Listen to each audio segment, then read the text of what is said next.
हाँ भाई, सबको पहले आवाज नहीं आ रही क्या? मेरी आवाज आ रही है? हेलो हेलो, आ रही है? नहीं मतलब माइक के थ्रू आ रही है? माइक नहीं चल रहा ना? Hello hello hello hello hello hello hello hello, mic नहीं चल रहा है या चल रहा है? Hello hello hello hello hello hello hello hello hello hello hello hello hello hello. हाँ भाई, आज तो आपकी आज पहली क्लास है। नाम बताओ, बैठ के बताओ। गगन। आप 11-12 कहाँ से? गहलोत क्लासेस से। और सर आपकी भी आज फर्स्ट क्लास। आपका नाम? विवेक। आप 11-12 कहाँ से? सुमेरपुर। अच्छा, सुमेर स्कूल से। और कोचिंग वोचिंग किया था 11-12 में? नहीं किया। तो जेनेटिक्स चल रहा है हमारा, और जेनेटिक्स बीच में एकदम, मतलब ना इधर भी नहीं है, खत्म भी नहीं हो रहा, बीच में। ठीक है। तो डाई हाइब्रिड क्रॉस हमने लास्ट में किया था। मेरी आवाज माइक के थ्रू तो नहीं आ रही ना? तो ये उधर तो जा ही नहीं रही होगी ऑनलाइन, लेकिन यहां पे लाइट लग रही है। नहीं नहीं, सेल भी सही है ना? हेलो हेलो है।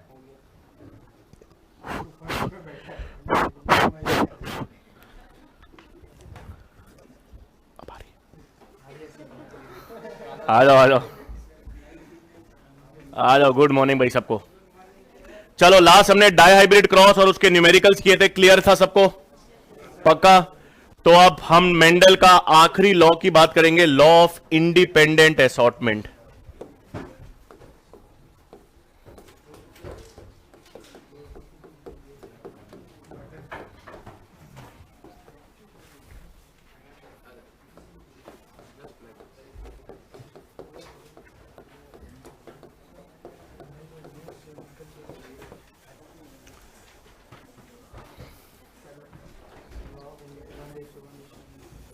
अच्छा, आ रही है आवाज? ओके, ठीक है।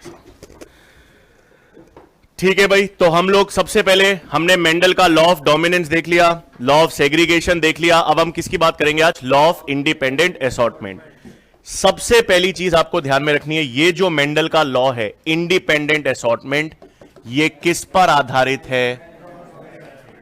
डाई हाइब्रिड क्रॉस पर आधारित है।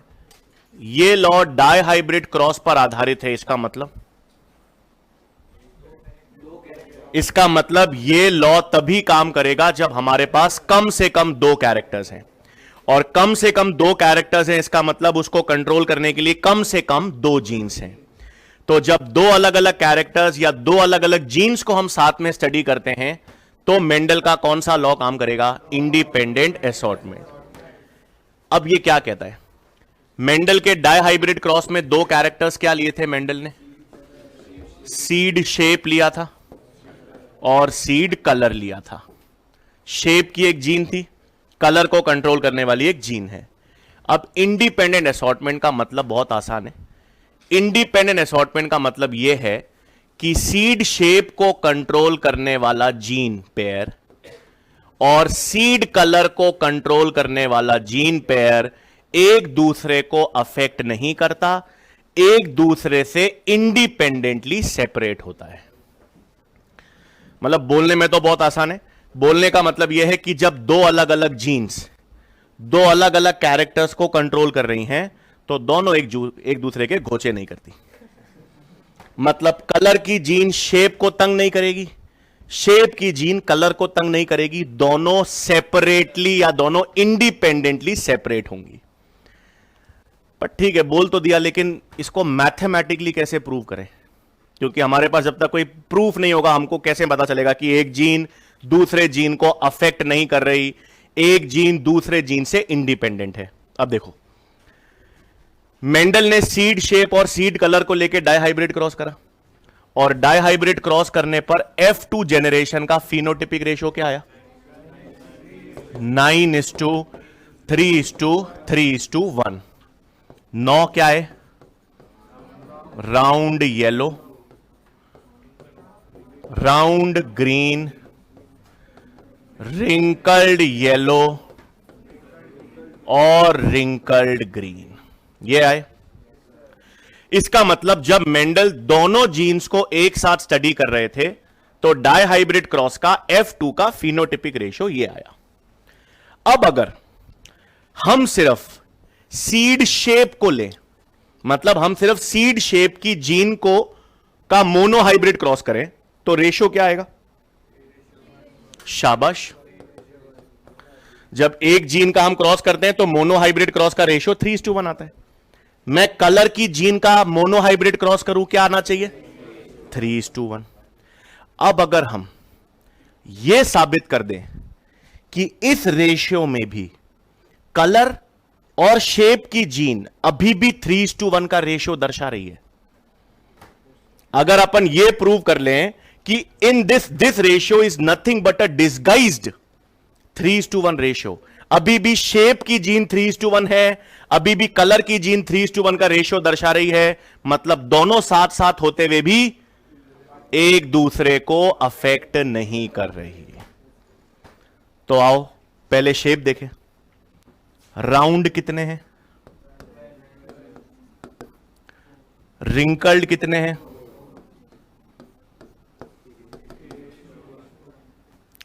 कलर देखो, येलो, ग्रीन देखो, आ जाओ। इसका मतलब दोनों जीन साथ साथ होते हुए भी इंडिपेंडेंटली सेपरेट होती हैं। यह कौन सा है? Law of independent assortment. लेकिन यह हमेशा काम करता है? नहीं।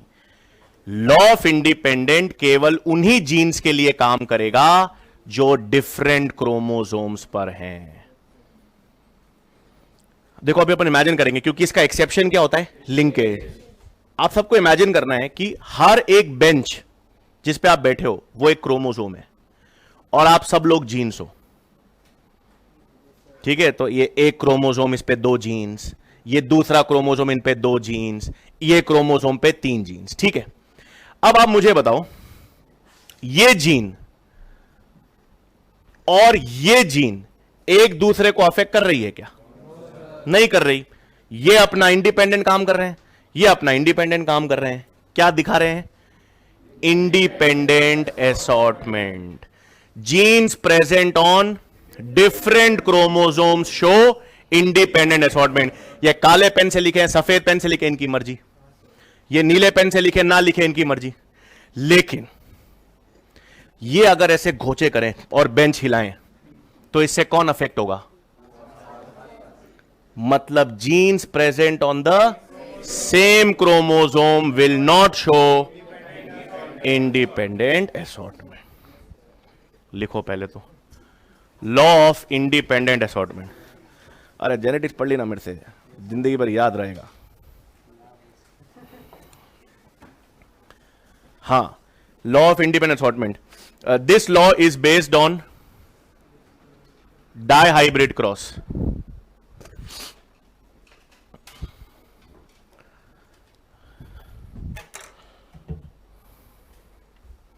This law is based on dihybrid cross.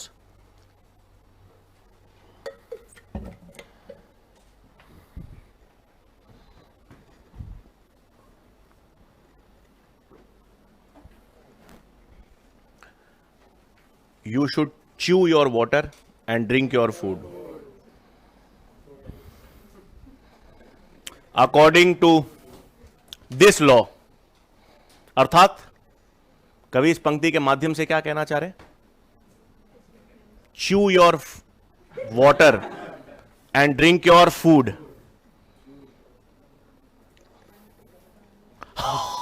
अनुवादन नहीं पूछा मैंने, भावार्थ पूछा। I love you too. सही, खाने को इतना चबाओ कि वो पानी बन जाए, क्योंकि उतना ज्यादा सलाइवेशन, जितना, और पानी को इतना ना चबाओ कि वो खाना बन जाए। धीरे धीरे चलाओ। जितना सलाइवेशन मिक्स होगा, जितना म्यूकस मिक्स होगा, उतना स्टमक की एसिडिटी न्यूट्रलाइज होगी। सारा साइंस के स्टूडेंट्स हो, इतना तो बेसिक पता। आज आप येलो येलो पहन के आए हो। मैं क्या कह रहा था यार? हां, अब वो हो गया। According to this law, according to this law, when two different pairs of characters, when two different pairs of characters are present,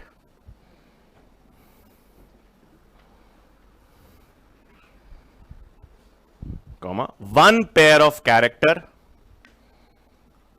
one pair of character, bracket में आप लिख सकते हो gene pair.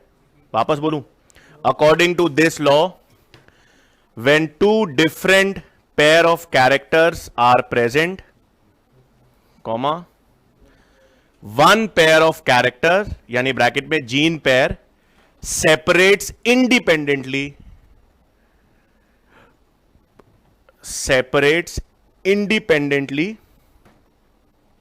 of the other pair,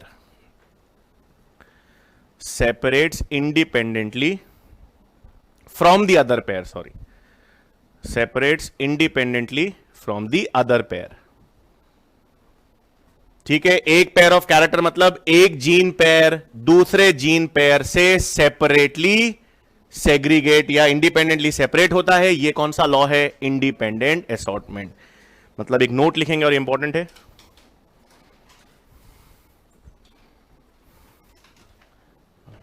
genes present on different chromosomes, genes present on different chromosomes show independent assortment, genes present on different chromosomes show independent assortment। इसका मतलब ये 9:3:3:1 का ratio कौन दिखाएगा?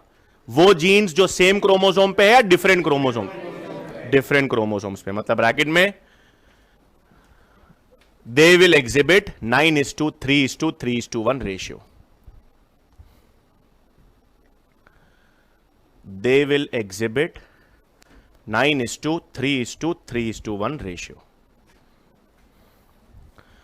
हां, इसका टेम्परेचर बढ़ा दिया जाए।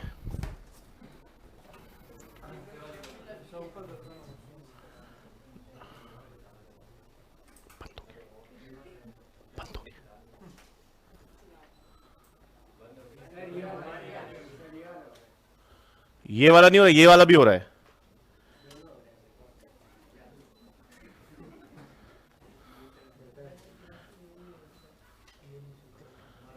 टेम्परेचर बढ़ा दे। ठीक है, तो अब हमारे पास exception to the law of independent assortment, linkage. Exception to the law of independent assortment.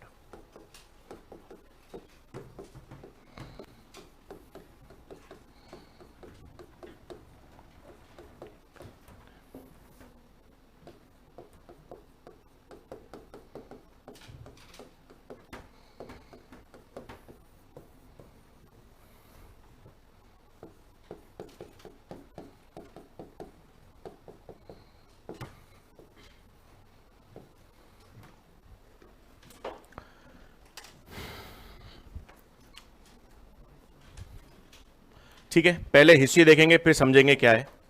सबसे पहले लिंकेज टर्म तो आपको किसने दिया था? टीएच मॉर्गन ने। और लिंकेज को ऐसे डिटेल स्टडी, मतलब बहुत सारे साइंटिस्ट थे, बेटसन थे, पुनेट थे और सॉन्डर्स, तो अलग अलग साइंटिस्ट थे जिन्होंने लिंकेज को डिटेल में स्टडी किया। लेकिन एनसीईआरटी में सिर्फ मॉर्गन के बारे में है। तो लिंकेज टर्म किसने दिया था? मॉर्गन ने।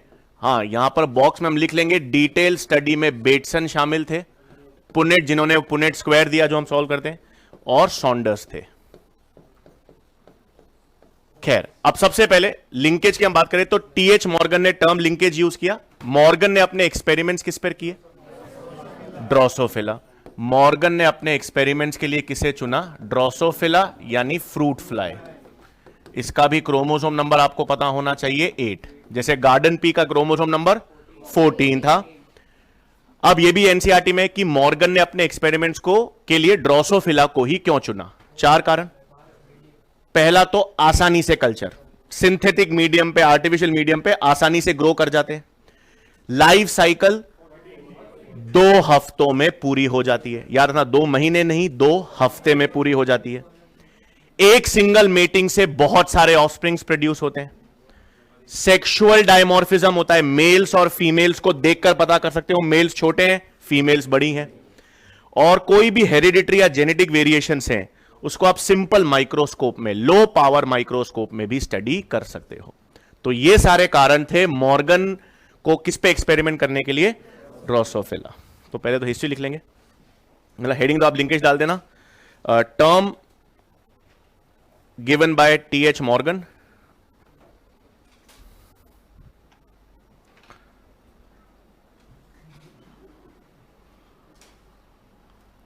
ये आपने आवाज निकाली या आपने निकली? Notification.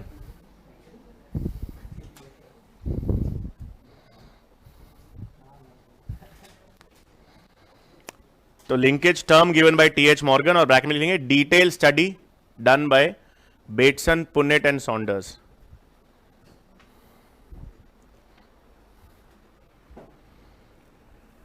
Detail study done by Bateson, Punnett and Saunders.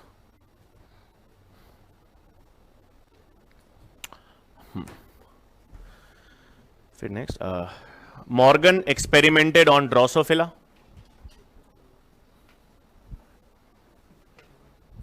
Morgan experimented on drosophila, drosophila fruit fly, bracket में chromosome number 8, 2n is equal to 8। Morgan experimented on Drosophila, fruit fly है, ब्रैकेट में 2n is equal to chromosome number 8।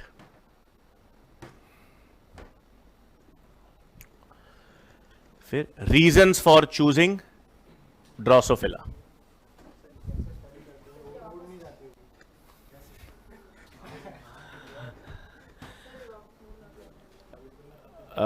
Chromosome number 2 and 8 नहीं, reasons for choosing Drosophila. Chamber होता है, enclose chamber में करते हैं, ठीक, फिर उसको सिडेट करके रखते हैं। हाँ वही, शांत, फड़फड़ा सकती है, उड़ नहीं सकती। ये मेंढक वेंढक इन सबको आप उसमें रखते हो ना, ये स्पिरिट एल्कोस में, ताकि वो सिडेटेड रहें, इतने तो जंप, ताकि एक्सपेरिमेंटल मरे भी नहीं और कूदे भी ना। तो रीजंस फॉर चूजिंग ड्रोसोफिला, पहला, they could be easily cultured on synthetic medium.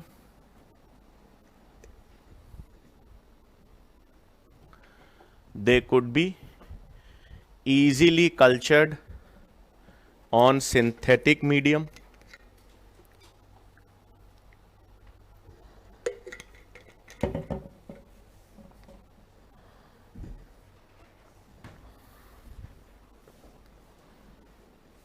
Second, completed their life cycle in about 2 weeks.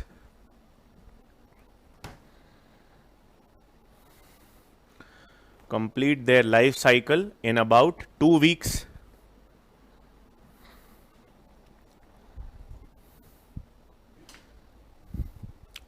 Third, a single mating produces many offsprings.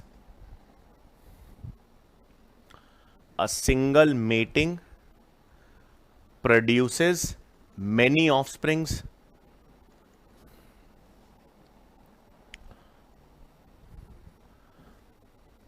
चौथा, males and females easily distinguishable. Males and females easily distinguishable.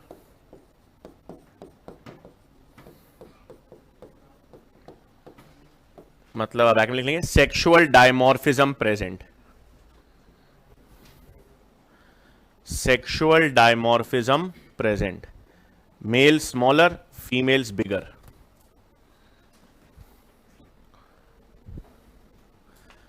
Mails smaller, females bigger. बढ़ाया मैंने और बढ़ाऊं? अरे यार sorry, एक second, मैंने 28 कर दिया है.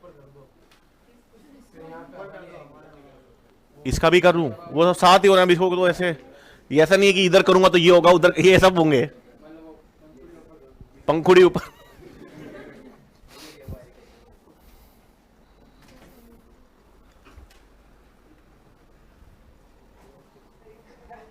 इसको भी आप, हाँ है तेरी, थोड़ा बेंच पे चढ़ना पड़ेगा आपको। बेंच पे हरकत चढ़ के आप कर दो। हाँ चढ़ दो, हाँ चढ़ दो बेंच पे। कैसा क्या है, बस इसको आप, हाँ बस चलो बढ़िया, थैंक यू। कोई नहीं। हाँ भाई, तो सेक्सुअल डायमॉर्फ, मेल्स स्मॉलर, फीमेल्स बिगर, और आखिरी कारण जेनेटिक या हेरिडिटरी वेरिएशंस। जेनेटिक और hereditary variations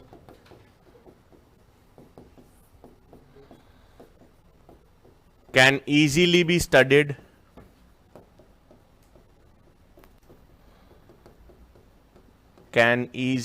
studied in low power microscope. Sexual dimorphism का मतलब जब आप देखकर मेल और फीमेल को डिस्टिंग्विश कर सके।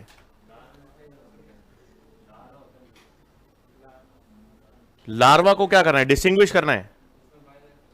नहीं, मतलब लार्वल स्टेजेस में मुश्किल रहता है, एडल्ट्स में ही कर सकते हो।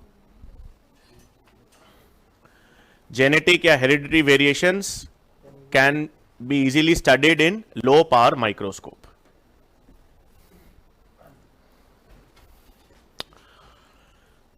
ठीक है, तो ये तो अपन ने हिस्ट्री देख ली। अब अपन बात करेंगे लिंकेज का मतलब क्या है। देखो, लिंकेज शब्द का मतलब ही है जुड़े रहना।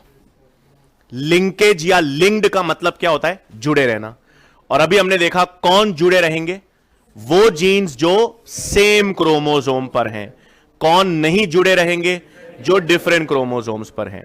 तो जो जीन्स डिफरेंट क्रोमोसोम पे हैं वो तो इंडिपेंडेंट असॉर्टमेंट दर्शाएंगे, और वो जीन्स जो सेम क्रोमोसोम पर हैं वो आपस में जुड़े रहेंगे, फिजिकली जुड़े रहेंगे, उसे हम कहते हैं लिंकेज। तो लिंकेज एक ऐसा फिनोमिनन है जिसमें जो जीन्स सेम क्रोमोसोम पे पाई जाती हैं वो फिजिकली जुड़ी रहती हैं। दूसरी चीज, ये 3 जीन्स है एक क्रोमोसोम पर, किसके बीच में स्ट्रॉन्ग लिंकेज है? 1 या 2 या 1 और 3? 1 और 2। इसका मतलब जब जीन सेम क्रोमोसोम पर प्रेजेंट हैं, उनके बीच में जितना डिस्टेंस कम होगा उतना स्ट्रॉन्ग लिंकेज है, और जैसे जैसे डिस्टेंस बढ़ेगा वैसे वैसे लिंकेज कमजोर होती जाएगी। अब मैंने क्या किया, इसको पूरा अपन एक पिक्चर से समझते हैं। मैंने आपके पास एक क्रोमोसोम बना लिया, और ये क्रोमोसोम का पेयर है। पेयर ऑफ क्रोमोसोम्स क्या कहते हैं इसको? Homologous chromosomes. और मैंने एक और पेयर बना दिया, ये भी पेयर ऑफ होमोलोगस क्रोमोसोम। ये होमोलोगस क्रोमोसोम्स, ये होमोलोगस क्रोमोसोम्स, और ये आपस में नॉन होमोलोगस क्रोमोसोम्स। चलो, अब क्रोमोसोम है तो किससे बना है? डीएनए से।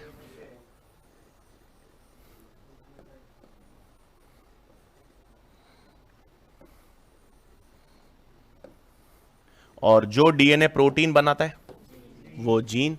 ये डीएनए प्रोटीन बना रहा है, ये जीन, ये उसकी अलेल। मैंने कह दिया capital A, small A, capital B, small B, capital C, small C.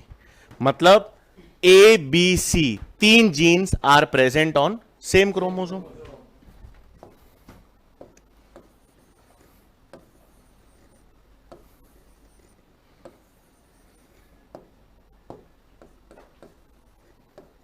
D, small D, E, small E, F, small F. मतलब मैंने कुल मिलाकर 6 जीन्स बनाई हैं, A B C D E F. अब मुझे आप बताओ, ए बी सी लिंक्ड है, हां या ना? हां, क्योंकि वो सेम क्रोमोसोम पर है। डी ई एफ लिंक्ड है, हां या ना? लिंक्ड है क्योंकि सेम क्रोमोसोम पर है। ए और एफ, सी और ई, बी और डी, तो genes present on same chromosomes are linked. genes present on same chromosomes are linked, genes present on different chromosomes are not linked, और जो linked नहीं है वो क्या दर्शा रही हैं, इंडिपेंडेंट असॉर्टमेंट। ठीक है, ये तो पिक्चर क्लियर की भाई हाँ सेम क्रोमोसोम पे। अब याद रखना ये जीन पेयर है, ये और ये जीन अलग नहीं है, ये पूरी एक ही जीन पेयर है, ये दूसरा जीन पेयर है, ये तीसरा जीन पेयर है, पहली चीज। दूसरा चीज, ए और बी स्ट्रांगली लिंक्ड है या ए और सी, ए और बी। डी और ई स्ट्रांगली लिंक्ड है या ई और एफ।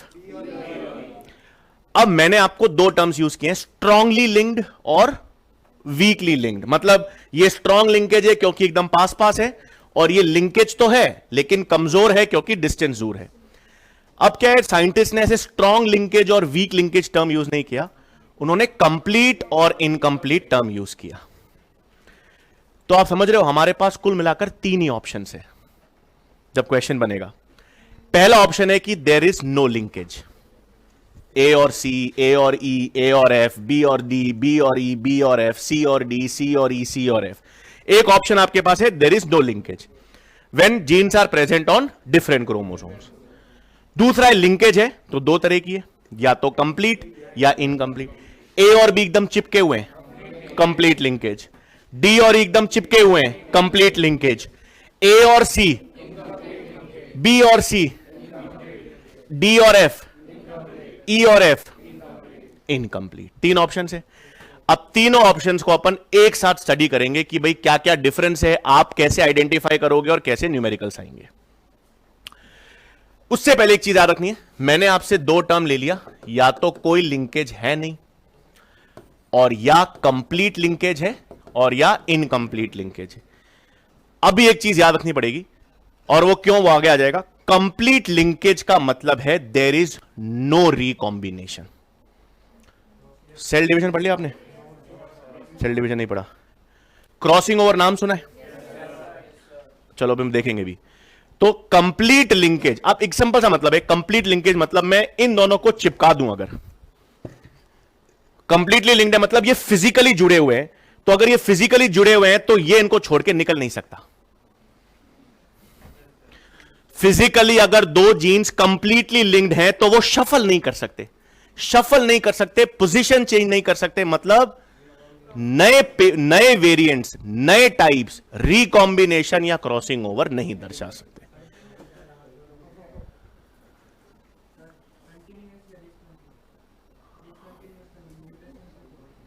वेरिएशन की बात नहीं कर रहा मैं, क्रॉसिंग ओवर की बात कर रहा हूं। Crossing over is a continuous variation. मैं उसके सब टाइप्स की बात कर रहा हूं कि क्रॉसिंग ओवर होगा या नहीं होगा।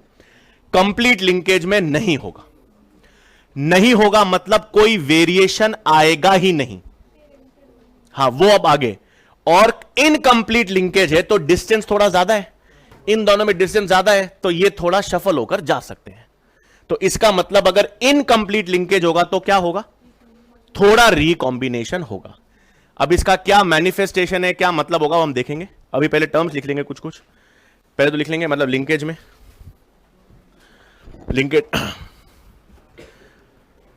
This phenomenon is shown by linkage, this phenomenon is shown by genes present on same chromosomes.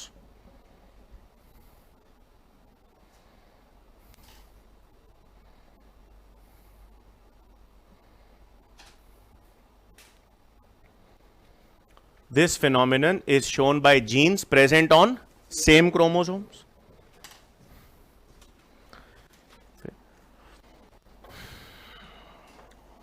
Linkage is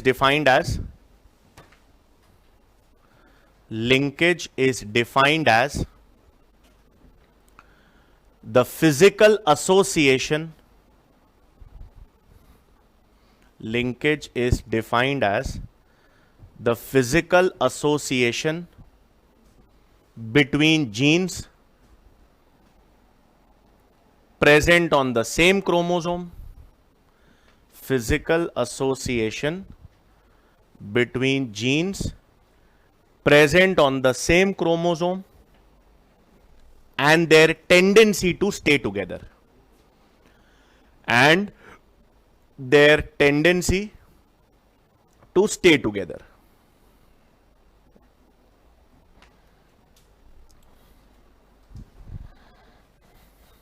ठीक, फिर हमें पता है नेक्स्ट कि जो strength of linkage, next point आपको ध्यान में रखना है, strength of linkage is inversely proportional to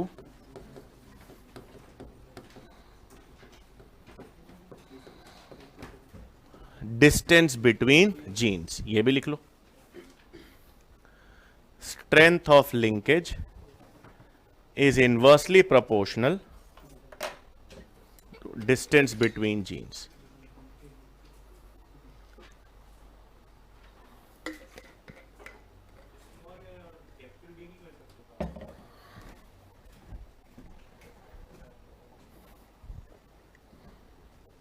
बिल्कुल, अभी अपन देखेंगे ये दोनों इंडिपेंडेंट असॉर्टमेंट का मतलब क्या हुआ, अभी मैं बताऊंगा आगे। इनका मतलब यह है कि capital A can combine with capital D, capital A can combine with small D, small A can combine with capital D, small A can combine with small D. जब भी तो चार अपन ने 2 की पावर 2 बनाया था। आप इमेजिन करो, छोड़, ये बी है, इस बी को मैं अगर यहां ले लूं, आज ये डिफरेंट क्रोमोसोम, आज सोचो वो capital R small R capital Y small Y था, इसका मतलब ये कैपिटल आर, ये small R, capital Y small Y, genes present, seed shape की जीन और सीड कलर की जीन डिफरेंट क्रोमोसोम पर है, तभी तो कैपिटल आर कैपिटल वाई के साथ भी आ सकता है, कैपिटल आर स्मॉल वाई। ये अब इस बार समझेंगे अपन ने तो सिर्फ, मैंने पहले सिर्फ आपको फॉर्मूला बताया कि आप 2 की पावर n लगा के गेमीट बना सकते हो, बट एक्चुअल उसका मतलब क्या है वो अब आएगा। तो कैपिटल आर कैपिटल वाई के साथ, कैपिटल आर स्मॉल वाई के साथ, स्मॉल आर कैपिटल वाई के साथ, स्मॉल आर स्मॉल वाई, ये सारे कॉम्बिनेशन तब पॉसिबल है जब जीन्स डिफरेंट क्रोमोसोम्स पर है। लेकिन अगर इसको मैं सेम क्रोमोसोम पे ले आता तो ये पॉसिबिलिटी नहीं होगी, वो हम देखेंगे। तो ये लिख लो, strength of linkage is inversely proportional to distance between genes. और तीसरा चीज आपको ध्यान में यहां पे रखनी है एक पॉइंट, कि ये जो लिंकेज है ये या तो कंप्लीट लिंकेज होगा, जो कि रेयर होता है, हम पढ़ेंगे कंप्लीट लिंकेज सिर्फ मेल ड्रोसोफिला में मिलता है, और ज्यादातर केसेस हमारे पास किसके होंगे, इनकंप्लीट लिंकेज। कंप्लीट लिंकेज में आपको एक चीज ध्यान में रखनी है, देयर विल बी, सिर्फ यार अभी ध्यान रखनी है क्या मतलब है, अभी मैं समझाऊंगा इसको। कंप्लीट लिंकेज का मतलब क्या नहीं होगा, नो रिकॉम्बिनेशन, क्यों नहीं वो हम देखेंगे। और इसमें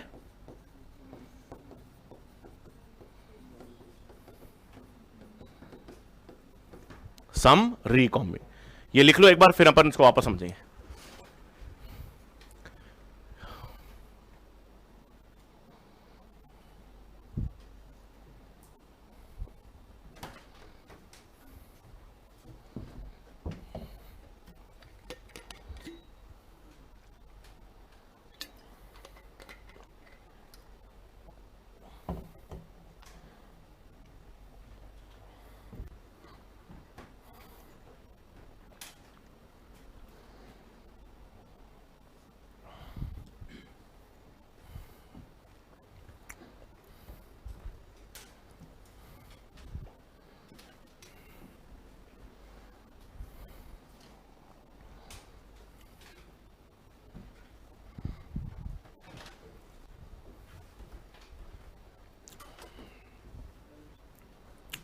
लिख लिया, डन। अब ध्यान से समझना पहले, फिर हम लिखेंगे आराम से। वापस मैं वही कर रहा हूं जो मैंने शुरुआत में किया था, ताकि अब अपन तीनों, ये मैंने 2 पेयर ऑफ होमोलोगस क्रोमोसोम्स बना दिए। यहां पर जीन ले ली मैंने ए, स्मॉल ए, बी, स्मॉल बी, सी, स्मॉल सी, D, small D, E small ई, ठीक है, 5 ले ली। अब ए और डी क्या है? इंडिपेंडेंट असॉर्टमेंट, मतलब कोई लिंक्ड नहीं है। ए और बी कंप्लीटली लिंक्ड है, और डी या ई ले लूं या ए और सी ले लूं, इनकंप्लीट। ठीक है, अब एक मिनट, इसका मतलब अब जब हम समझेंगे इस पूरे सिस्टम को, तो मेरे पास 3 गिवन ऑप्शंस हैं। 3 गिवन ऑप्शंस क्या हैं? या तो देयर इज नो लिंकेज,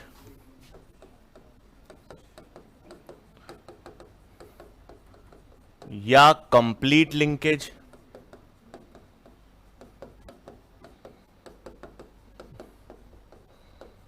या इनकंप्लीट लिंकेज। नो लिंकेज का मतलब मैं ए और डी ले सकता हूं, ए और ई ले सकता हूं, बी और डी ले सकता हूं, सी और ई ले सकता हूं, क्योंकि ये जीन्स डिफरेंट क्रोमोसोम्स पे हैं, नो लिंकेज है, तो ए और डी ले। तो मुझे ये पता है अगर इनकंप्लीट लिंकेज है तो हमें मालूम है इसका मतलब genes are present on different chromosomes. सही बात। हमें यह मालूम है law of independent assortment valid, और इसका मतलब 9:3:3:1 का रेशियो भी वैलिड। सही। अब मैंने जीन्स कौन सी लेनी? ए और डी, तो डाई हाइब्रिड क्रॉस ले लेता हूं। Capital A capital A capital D into small A small D small D. ये डाई हाइब्रिड क्रॉस था, दोनों जीन्स अलग अलग क्रोमोसोम्स पे हैं। इसमें कौन से गैमीट्स बनेंगे? कैपिटल ए कैपिटल डी, यहां पर स्मॉल ए स्मॉल डी, और ये F1 जेनरेशन आ गई। अब अपन ने इसका शॉर्ट ट्रिक बनाया था कि सर इसमें कितने हाइब्रिड है? 2, और कितने तरह के गैमीट्स बनेंगे? 4। बिल्कुल सही, 4 capital A capital D, capital A small A capital D, small A small D. क्या मतलब हुआ इसका? ये इसके साथ कंबाइन कर सकता है, ये इसके साथ कंबाइन कर सकता है, ये इसके साथ, ये इसके साथ, सारे कॉम्बिनेशन आ सकते हैं। Capital A capital D, capital A small A capital D, small A small D, चारों संभावनाएं हैं। अब नई चीज, क्योंकि अब अपन लिंकेज से रिलेट करेंगे, इसमें ये दोनों capital A capital D, small D parental जैसे हैं, तो इनको मैंने नाम दे दिया पेरेंटल टाइप्स, क्योंकि कैपिटल ए कैपिटल डी वाला गैमीट स्मॉल डी वाला गैमीट पेरेंटल गैमीट जैसा है, ये पेरेंटल टाइप है। और इनको हमने कह दिया ये पेरेंट जैसे नहीं है, तो ये हमारे पास हो गए नॉन पेरेंटल टाइप्स। इसको रिकॉम्बिनेंट टाइप्स भी कह सकते हैं, क्योंकि ये नए बने हैं। तो नॉन पेरेंटल टाइप्स, या इसको मैंने रिकॉम्बिनेंट टाइप्स कह दिया। सही बात। अब एक नई चीज आई, यहां जगह नहीं, मैं आगे ले रहा हूं। नई चीज आती है हमारे पास जिसे मैं यूज करता हूं, recombination frequency, RF। Recombination frequency का फॉर्मूला होता है कितने रिकॉम्बिनेंट्स हैं upon parental plus recombinants into 100। R मतलब रिकॉम्बिनेंट्स, P मतलब पेरेंट्स और रिकॉम्बिनेंट्स। इसमें कितने रिकॉम्बिनेंट्स हैं? 2, और टोटल कितने टाइप्स हैं? 4। तो recombination frequency in case of no linkage is 50%। इसका मतलब अब जब आपके पास कोई क्वेश्चन आए जिसमें 2 जीन्स दे रखी हों और आपको यह आइडेंटिफाई करना हो कि यार ये जीन्स लिंक्ड हैं या नहीं है तो छोड़ो, नहीं है तो दो तरीकों से पता कर सकते हो। मतलब अगर मैं आपसे पूछूं आप कैसे आइडेंटिफाई करोगे, how would you identify whether two genes are not linked? शाबाश, दो चीजें। पहला तो लिखा होगा, अगर क्वेश्चन लिखा है two genes A and B are present on different chromosomes, आपको मालूम चल गया अलग अलग क्रोमोसोम पे नो लिंकेज। और अगर यह लिखा है two genes A and B show 50% recombination, 50% recombination frequency है, इसका मतलब दोनों जीन्स के बीच में लिंकेज नहीं है। पक्का? यह तो बात हुई नो लिंकेज। अब किसकी बात करेंगे? Complete linkage. कंप्लीट लिंकेज हमको मिलती है मेल ड्रोसोफिला, रेयर है सिर्फ मेल ड्रोसोफिला। कंप्लीट लिंकेज का मतलब इंडिपेंडेंट अब मैं लिख रहा हूं इंडिपेंडेंट असॉर्टमेंट, वैलिड या not valid? Independent assortment is not valid.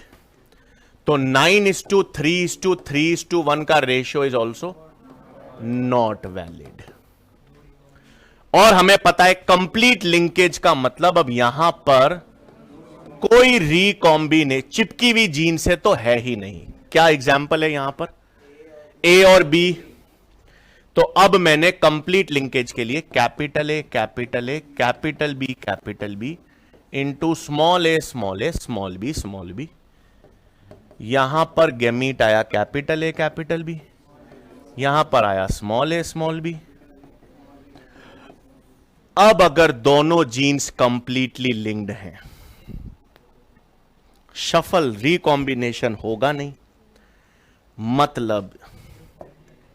मतलब पहले तो यह समझो, ये दोनों साथ रहेंगी, ये दोनों साथ रहेंगी, ये क्रॉस ओवर होगा ही नहीं।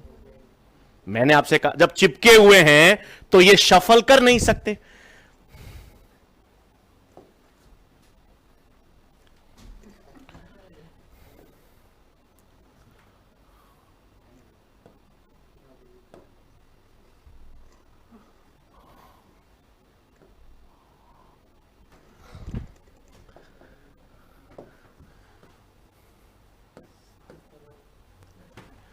तो अगर जीन्स कंप्लीटली लिंक्ड हैं तो कोई क्रॉस ओवर, कोई रिकॉम्बिनेशन होगा नहीं। कैपिटल ए कैपिटल बी साथ रहेगा, स्मॉल ए स्मॉल बी साथ रहेगा। इसका मतलब कैपिटल ए कैपिटल बी साथ, स्मॉल ए स्मॉल बी साथ, केवल क्या बन रहे हैं? Parental types. Only parental types produce होंगे। कैसे भी याद रख लो भाई, जब रिकॉम्बिनेशन नहीं है तो नए टाइप्स, नए रिकॉम्बिनेंट्स, नए नॉन पेरेंटल टाइप्स बनेंगे ही नहीं, सिर्फ क्या बनेंगे? Parental types. तो रिकॉम्बिनेशन फ्रीक्वेंसी, इसलिए इस पे कोई सवाल बनाएगा भी नहीं। कंप्लीट लिंकेज पे रेयरली सवाल आएगा। उसको आपको पता है कंप्लीट लिंकेज का मतलब चिपकी हुई है, कोई रिकॉम्बिनेशन है ही नहीं, रिकॉम्बिनेशन फ्रीक्वेंसी 0 है, और सिर्फ यू के यू, जैसे पेरेंटल टाइप्स थे वैसे के वैसे आएंगे, नए टाइप्स नहीं आएंगे। सवाल अगर लिंकेज पे जनरली जो आता है, और जो आपको केस स्टडीज एनसीईआरटी में दे भी रखी है, वो किस पर है? इनकंप्लीट। अब इनकंप्लीट लिंकेज में भी इंडिपेंडेंट असॉर्टमेंट नॉट, भाई लिंकेज तो है ही है, तो जीन्स तो सेम क्रोमोसोम पर है, तो इंडिपेंडेंट असॉर्टमेंट वैलिड है नहीं। और 9:3:3:1 भी रेशियो वैलिड नहीं है। लेकिन यहां पर थोड़ा बहुत डिस्टेंस ज्यादा होने के कारण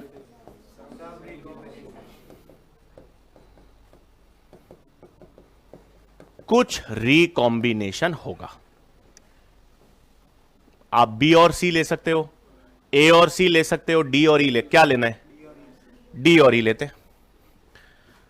तो capital D capital E capital E into small D small E लिया। यहां पर कैपिटल डी कैपिटल ई आया, स्मॉल डी स्मॉल ई आया। अब क्या होगा?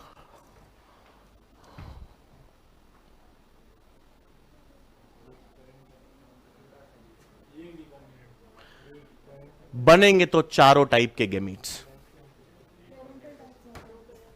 शाबाश। बनेंगे तो चारों, capital D, capital E, capital E, small E, capital D, small E, capital E, small E, बनेंगे तो चारों। Capital D, capital E, small D, small E, capital D, small E, small D, capital E, बने तो चारों। तो sir चारों type के gametes तो यहां पर भी बन रहे थे, यहां पर बराबर बन रहे थे, यहां पर ये भी 50% थे, ये भी 50% थे, यहां पर ये कम थोड़ा सा रिकॉम्बिनेशन है तो ये थोड़े से बनेंगे, और ज्यादा क्या बनेंगे, मतलब parental types will be greater than recombinant types, मतलब they will be greater than 50%, they will be less than 50%। तो इधर रिकॉम्बिनेशन फ्रीक्वेंसी क्या आएगी, 0 और 50 के बीच में, 0 से ज्यादा रहेगी और 50 से कम। इसका मतलब रिकॉम्बिनेशन फ्रीक्वेंसी की मैक्सिमम वैल्यू 50 तो होती है नो, पर 50 से ज्यादा नहीं हो सकती। Recombination frequency can never be greater than 50%।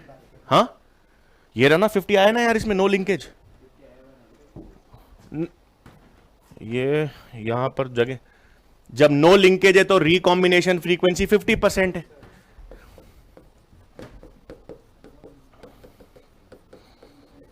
जब कंप्लीट लिंकेज है तो रिकॉम्बिनेशन फ्रीक्वेंसी 0% है, और जब इनकंप्लीट लिंकेज है तो रिकॉम्बिनेशन फ्रीक्वेंसी इज, मतलब ऑब्वियस ही बात है, it would be less than 50%। ये पूरा पिक्चर क्लियर है, ये लिख लो, फिर अब इस पे क्वेश्चन हम देखेंगे कैसे कैसे। तो आप शुरुआत, मतलब हाँ, कंप्लीट लिंकेज में 0 ही तो है बेटा, तो फिर इनकम्प्लीट क्यों कहोगे उसको, फिर कंप्लीट ही कहोगे ना यार। सर मैंने रेड पहना है, मैं इसको येलो कह सकता हूं क्या, क्यों कहूंगा जब रेड ही है तो। इसको बना लो पहले, ए बी, उसके बेसिस पे अपन ने वो किया है।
हाँ, ये दोनों भी कंप्लीट हैं अगर हो सकते हैं। मैं आज बिल्कुल सही, मैं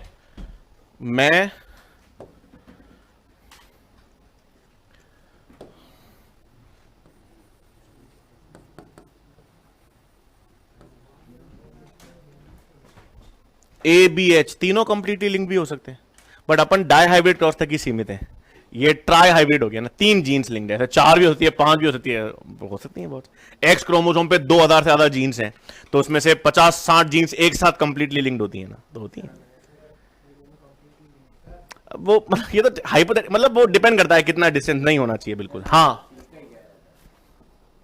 नहीं तो सी तो दूर है ना बेटा, गैप मैंने इसलिए तो मैंने ये देखो, ये इतना डिस्टेंस बनाया ना इन दोनों के बीच में। हाँ, यहां पे देखो ना, इधर डिस्टेंस। आगे करूं? अब आप ये बना,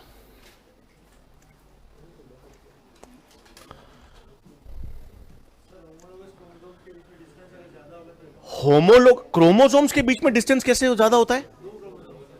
नहीं, दो क्रोमोसोम्स डिफरेंट हो तो डिफरेंट में डिस्टेंस वैलिड एप्लीकेबल ही नहीं है। एक बेंच, आज ये दोनों डिफरेंट क्रोमोसोम है, ये दोनों भी डिफरेंट है, कोई फर्क नहीं पड़ रहा। डिफरेंट क्रोमोसोम्स हो गए तो उसमें डिस्टेंस कहां मैटर करेगा? डिफरेंट हो गया वो तो। सेम क्रोमोसोम पर डिस्टेंस मैटर कर रहा है।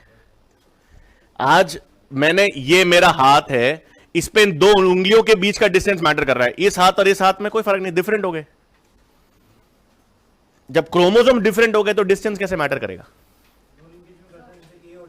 तो जीन्स है ना बेटा, ए और D R present on different chromosome, उसका डिस्टेंस नहीं मैटर करेगा। फिर डिफरेंट क्रोमोसोम डिफरेंट हो गया, खत्म। फिर डिस्टेंस क्यों देखना? हाँ, ज्यादा कैसे बनेगा आप ये देखेंगे, क्वेश्चन करेंगे जब। यही तो है, आपको कैसे पता चलेगा, ये पता करना पड़ेगा।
आधा लिखा होगा अभी तक तो।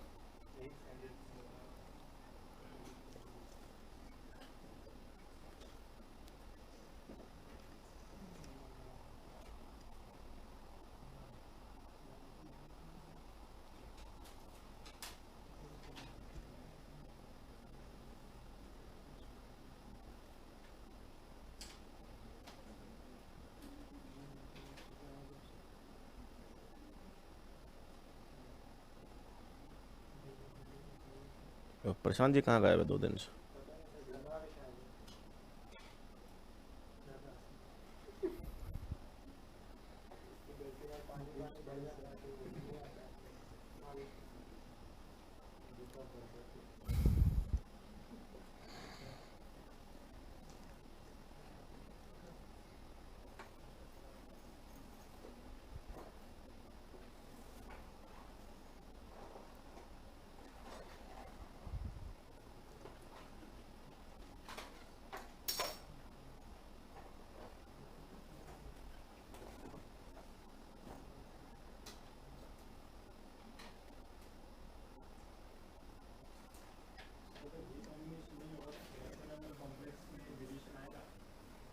नहीं, साइनेप्टोनिमल कॉम्प्लेक्स अलग चीज है ना बेटा। साइनेप्टोनिमल कॉम्प्लेक्स तो उन क्रोमोसोम्स को, होमोलोगस क्रोमोसोम्स को चिपका रही है भाई। Synaptic complex homologous chromosomes pair कर रहे हैं, पेयर कर रहे हैं ताकि रिकॉम्बिनेशन हो सके। लेकिन रिकॉम्बिनेशन अगर कंप्लीटली लिंक्ड है तो नहीं हो पाएगा।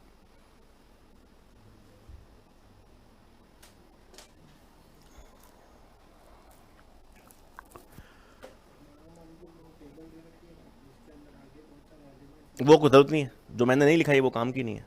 वो तो अर्थ के क्रस्ट की बात हो रही है, वो ठीक है, वो तो वही जियोग्राफी है, इसलिए नहीं आएगा। जो अपने नोट में नहीं लिखा ना, वो जानबूझ के नहीं लिखा है, क्योंकि वो एलिमेंट उसमें नीचे लिखा हुआ है अर्थ का क्रस्ट है, और वो भी डेटा वेरिएबल, मतलब चेंज, तो इसलिए वो वैलिड नहीं है।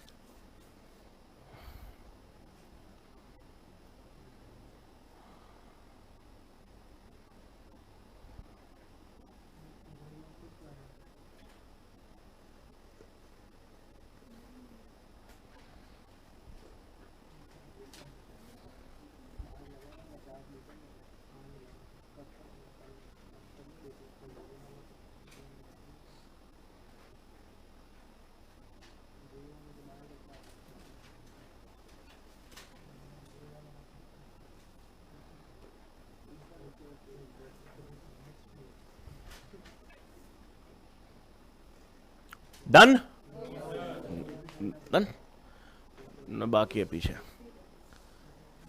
अब आपका ये पंखा का काम कर रहा है मेरे ख्याल से, एसी तो गया ही है।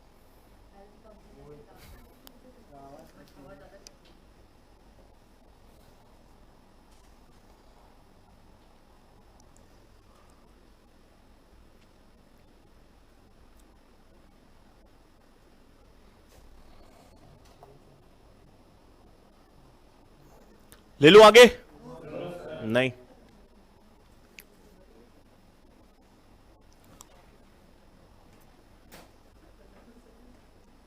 क्या हुआ?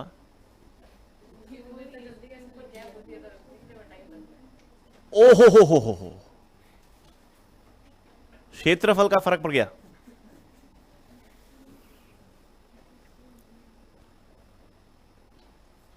राखी कब की है? 11 की है, 12 की है? 11 की है। 11 से 15 छुट्टियां हैं आपकी। अरे मतलब सैटरडे संडे बीच में। 11 की राखी है, 14 का संडे, 15 जय हिंद है, मतलब 15 अगस्त जय हिंद है, 14 ही संडे।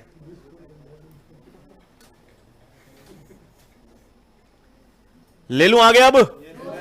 नहीं लूं? बताओ ना, यहाँ से आऊंगा आराम। हाँ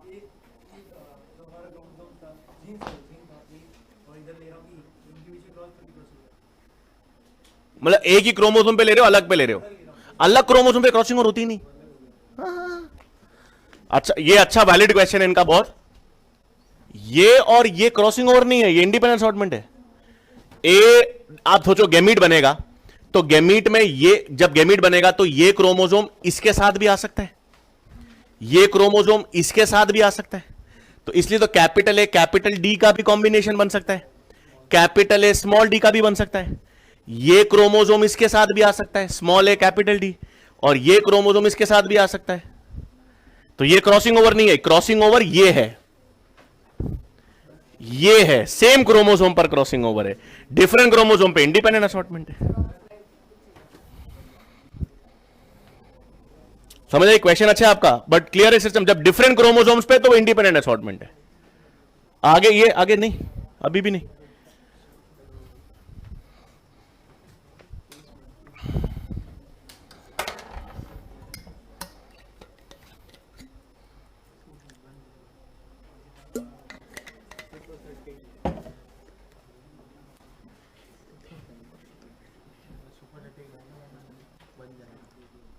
मान जाएगा।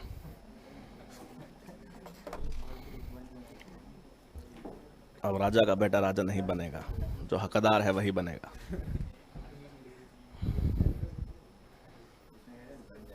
बनता है ऐसा। फिल्म है हमको सारे याद है, मतलब सारी, और डायलॉग सीन सार, मतलब जितनी फिल्में बनी है ना आज तक, मतलब आफ्टर 90s जितनी फिल्में बनी हैं, मैं बॉलीवुड छोड़ो, तमिल हो गया, तेलुगु, मतलब कन्नड़ वन्नड़ थोड़ा छोड़ दो, बाकी English, Bollywood, Danish, French, Spanish, जिसके इंग्लिश सबटाइटल्स अगर अवेलेबल हैं वो देखिए मैंने। वेरोनिका कौन सी वाली? वेरोनिका 3 फिल्में आई हुई है।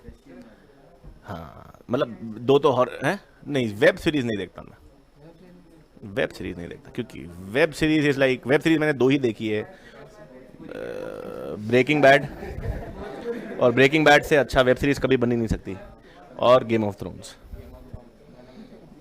पर Breaking Bad is like epic. 5 Feet Apart series है। 5 फीट अपार्ट कौन सी है यार? लेकिन उसका IMDb रेटिंग 3 और 4 होगी उसकी। आगे कर रहा हूं अब। हाँ क्या क्या क्या?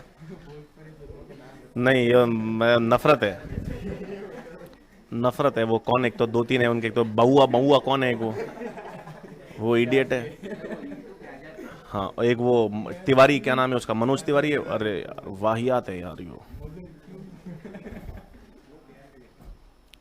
शॉकिंगली बैड है वो।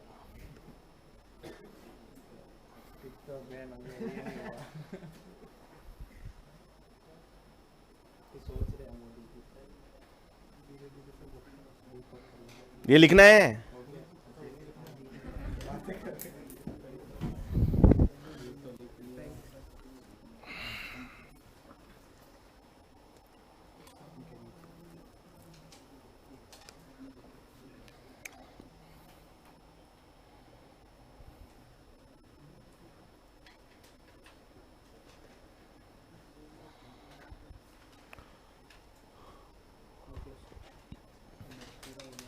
सर आपको समझ आ रहा है? बाउंसर जा रहा है तो पक्का तो बीच में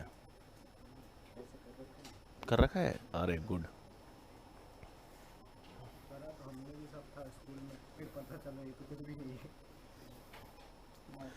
स्कूल कौन सी थी? दोनों साथ में थे? अच्छा अच्छा। उदयपुर मौसम मस्त होगा यार अभी। कब लेके चल रहे हैं? अब 11 से 15 आ जाऊँ मैं। अच्छा आप तो अपन जाएंगे नहीं उदयपुर? चलो डन। लिख लिया हुआ ये तो।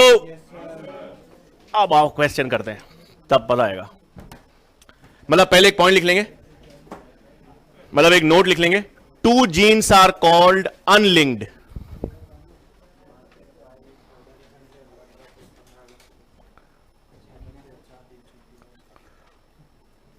To genes are called unlinked कब? इफ पहला पॉइंट, इफ पहला they are present on different chromosomes,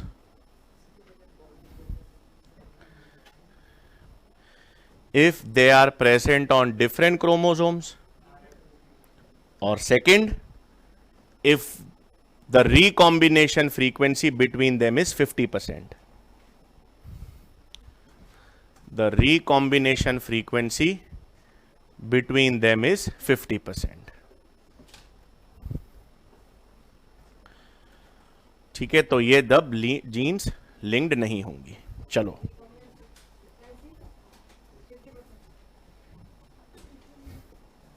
is 50%। ठीक है, अब आओ एक एक करके क्वेश्चन करते हैं।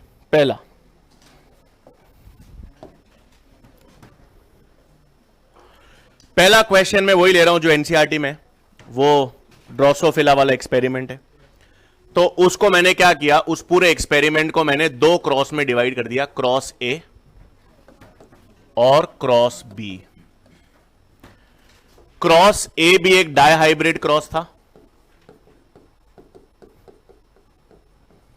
और डायहाइब्रिड क्रॉस, उस डायहाइब्रिड क्रॉस की जो F2 जेनरेशन आई उसमें पेरेंटल टाइप्स है 98.2%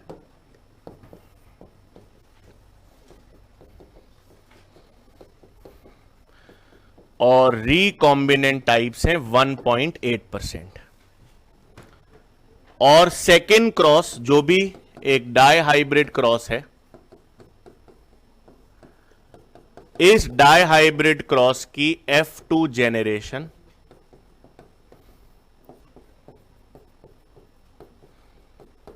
में पेरेंटल टाइप्स 62.7%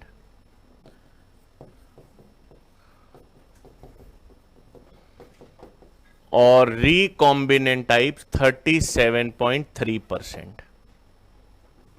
दो क्रॉस है, दोनों क्रॉस एनसीईआरटी में दे रखे हैं। मैंने आपको बता दिया F2 जेनरेशन में पेरेंटल टाइप और रिकॉम्बिनेंट टाइप्स ये हैं, और क्रॉस बी के F2 जेनरेशन में पेरेंटल टाइप और रिकॉम्बिनेंट टाइप्स ये हैं। सवाल यह है दोनों में से किस केस में लिंकेज है? शाबाश। कैसे पता लगाया लिंकेज है? पहले कैसे पता लगाया लिंकेज है? पेरेंटल टाइप 50 से ज्यादा, रिकॉम्बिनेंट 50 से कम। क्वेश्चन में हमेशा कुछ ना कुछ ऐसा, तो यहां पर दोनों केसेस में पेरेंटल टाइप ज्यादा है, रिकॉम्बिनेंट टाइप्स कम है, दोनों में लिंकेज है। ज्यादा या स्ट्रॉन्ग लिंकेज किस में है? ए में। दोनों इनकम्प्लीटली लिंक्ड है क्योंकि दोनों में रिकॉम्बिनेंट है, लेकिन ज्यादा लिंकेज ए में है, बी में कम है। तो इसका मतलब इस क्वेश्चन से आप एक और सिस्टम बना सकते हो लिंकेज को लेकर। लिंकेज हमेशा किसके डायरेक्टली प्रोपोर्शनल होगा? जितना ज्यादा लिंकेज है उतना ज्यादा पेरेंटल टाइप आएगा,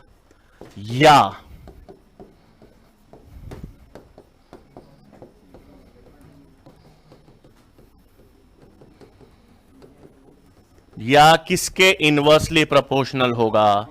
रिकॉम्बिनेंट टाइप। पहले ये क्वेश्चन एक मिनट लिख लो यहां पर आंसर आ गया कि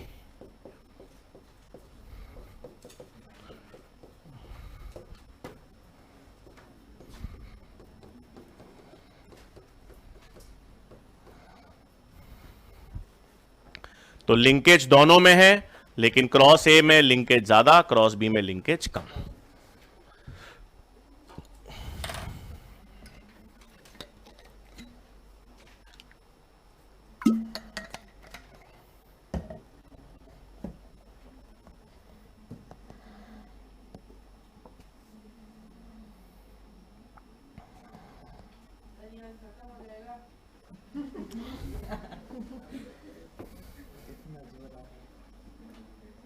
इस पे क्वेश्चंस कर, मतलब ये अपन ने तो सिर्फ कॉन्सेप्ट देखा, अभी से क्वेश्चंस पढ़ेंगे इस पे। इसके बाद मतलब फिर अब वो जो सेक्स अभी मतलब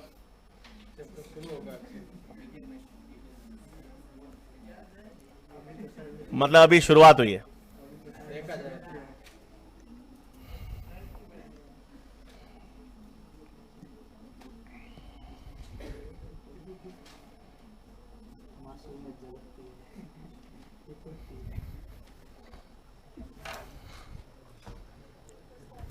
आगे करूं?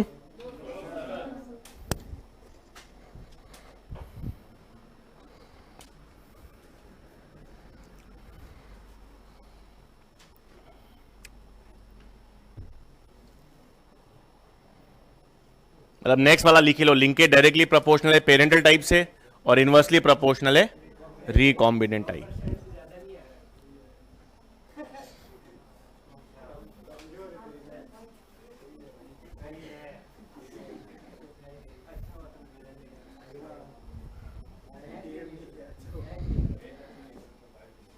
मेरे पास दोनों थे।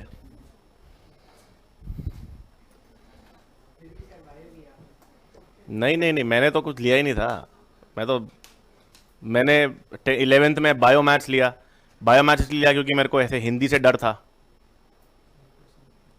तो और मेरे को ऐसे मतलब ऐसा कोई मेरे को कोई बायोलॉजी या मैथ्स में कोई खास इंटरेस्ट नहीं था, इन द सेंस कि मेरे को ऐसा बस लॉजिकल मतलब एक एक पैटर्न होना चाहिए। हिंदी मेरे को डर था, इसलिए मैंने हिंदी नहीं लिया।